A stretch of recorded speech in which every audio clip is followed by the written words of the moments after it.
Thank you very much, James. Welcome to BCIT Magazine. Let's kick it off here. We expected the Canucks to be in some sort of transition period. Did you expect them to be in double digits for the Austin Matthews sweepstakes? I don't know if I expected them to be kind of right to where they've gone, but it's when Jim Benning took over, I think collectively you recognize that it was a flawed roster. And I think they had kind of hung on to a few veterans that had kind of passed the expiration date. And now they're kind of stuck in that middle earth where that greasy limbo where the young guys aren't quite ready for prime time and the veterans aren't what they used to be. And as one veteran player had explained it to me, 5 years ago when the Canucks were contending for a Stanley Cup, Chris Higgins was a fourth line player. And you love him in that spot.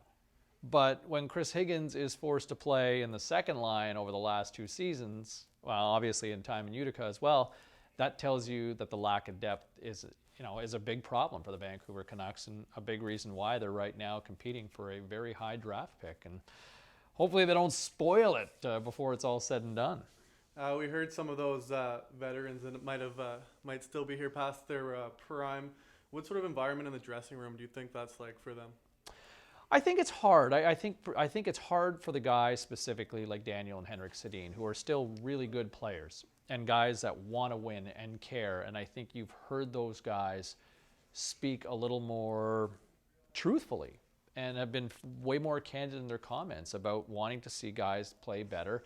And it's hard because I think in some respects it's hard to see a colleague that you've trusted and gone to battle with so many times but just isn't there with the results anymore.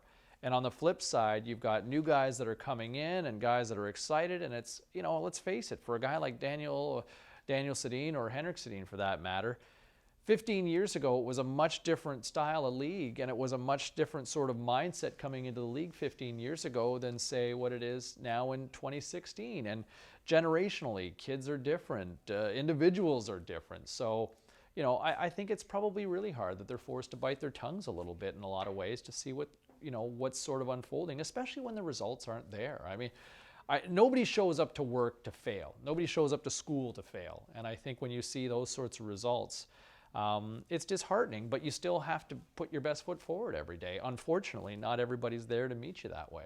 So there is a lot of failing going on within the Canucks right now. What's your thought on the whole tanking process and does it work? Well, I don't know if there's a surefire way to say that it works. And look, I think if there's a certain point when your team just isn't there and you're going to struggle to have a few of those lean years, in one sense, it makes sense to go and try to get the best young players available to help your team reload for a long-term planning and a long-term vision. But does it always work? Look, the case in Chicago, yes. In the case of the Washington Capitals, yes. In the case of the Pittsburgh Penguins, yes. They struck the number. But there you go. And on the flip side, like how many times has Edmonton tried? They've had Ryan Nugent-Hopkins. They've had Nail Yakupov. They've had Taylor Hall. They've got Connor McDavid. And you know what? Things are going to probably trend upwards here in the next little bit. But they're looking at likely another top 3 pick, possibly a number 1 pick. But it's been 10 years. And that's been a very, very passionate, supportive market. But you know what? You go tell an owner that you're going to plan for 3 to 5 years of some losing times. You know what? Ask Francesco Aquilini how much he really wants to do that. This is a Vancouver city that has had 15 years of record attendance. They've been in a perennial playoff team for all of, maybe 2-3 years in that time. And they've got almost a virtual empty lower bowl right now. That's a problem. And, in a gate-driven league that still a lot of revenues are driven by the gate despite the TV revenue, that still hits the owner's pockets. And, I don't know anybody that signs up for a business that wants to lose money. How many Austin Matthews jerseys does it take to make up for 2 home playoff games? A lot of Austin Matthews jerseys, but that changes the fortunes of your franchise, and that instills hope. And you listen to sports radio and you listen to the local market here. People are frustrated. They're fed up. People 2 years ago were all excited about Willie Desjardins and all excited about Jim Benning and Trevor Linden. Now everybody wants to run them out of town. Those guys all deserve a little more time. They're inheriting a tough situation and trying to navigate through a number of contracts that are tough to move, and you've got to navigate with that and trying to bring in and develop young players at the same time. Beyond that, it all changes with hope. And if you get that player, whether it's Laine, whether it's Matthews, or even Puljujarvi, those are guys that can have potentially an immediate impact next fall. Not to say that the team's all of a sudden a Stanley Cup contender, but at least shows the fan base that they're going in the right direction. How much hope do the Whitecaps, the Lions, or even the Canadians for that matter, have to pick up the slack a little bit now there's a little bit more room in the market? I would say if there's a team that could really sort of win the city over if there was a time, the market is ripe for the Vancouver Whitecaps. It's a young, trendy sort of team. I don't know if it's necessarily speaking volumes to, the community outside of Vancouver, but I think a lot of people in the city have started to fall in love with these guys.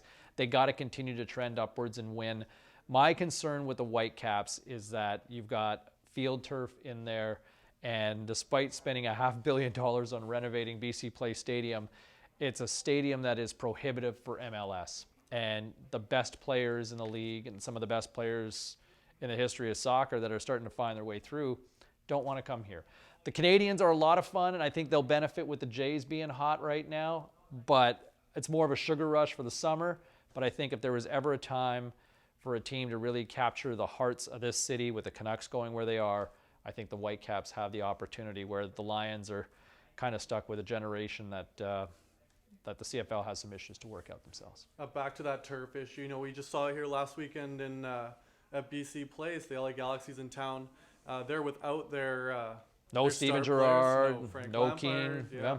I think he's in New York City anyways. But but Thierry Henry didn't want to play. Didier Drogba, when the season kicked off, he wanted to continue training on grass.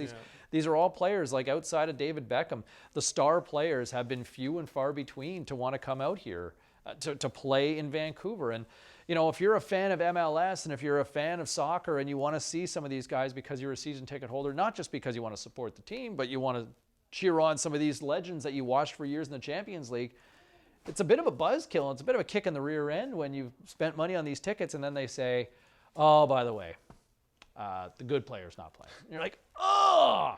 Like imagine going to a Lakers game and Kobe Bryant not playing, or going to watch the Warriors and no Steph Curry and no Klay Thompson. Yeah, moving on here. Vancouver's not the only hockey team in limbo here. There's no Canadian teams in the playoffs this year for the NHL. What's that do for the Great White North here? Well, it doesn't.